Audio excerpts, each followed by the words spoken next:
3 jours avec des rencontres, des expositions, des spectacles.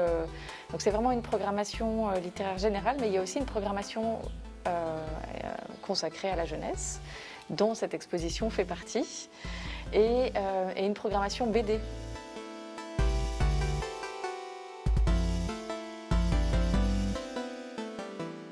Bonjour, aujourd'hui le Gigi de Bornibus vous emmène à la 34e édition du Livre à Metz qui nous a invités à couvrir son reportage.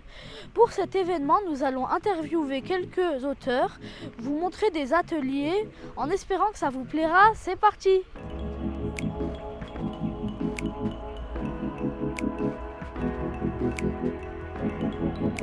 L'organisation se déroule plutôt pas mal du festival. Ça a été assez compliqué parce que du coup on a changé de lieu, on est passé de la place de la République au jardin de l'Esplanade, mais ça donne un univers qui est super accueillant, très convivial, avec des arbres, tout est ouvert et pour le moment pas trop de couacs, donc voilà, tout se passe bien.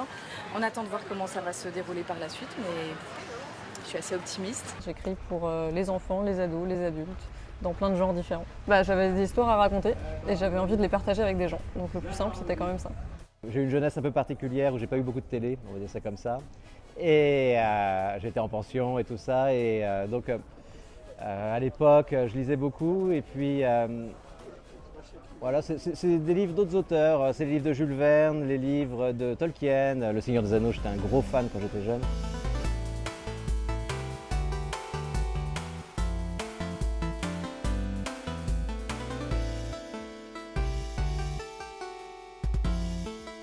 J'ai repris un peu le thème du festival, c'est-à-dire Demain nous appartient. On va essayer d'imaginer le futur dans la manière la plus ludique et la plus déconnante possible, parce que bon, on n'est pas là pour se prendre trop au sérieux non plus, quoi. Parfois je les écris et je les illustre, et parfois je ne fais que les illustrer.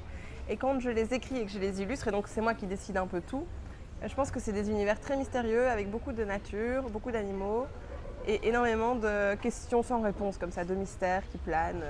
Des trucs improbables, je joue beaucoup avec les proportions, des trucs trop petits, des trucs trop grands, voilà.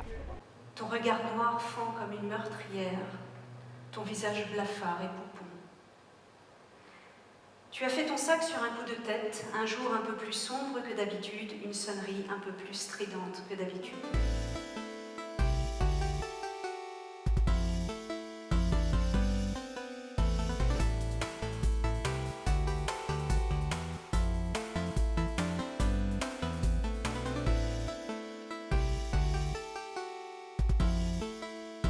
J'espère que ça vous a plu. En tout cas, pour nous, c'était super. Salut!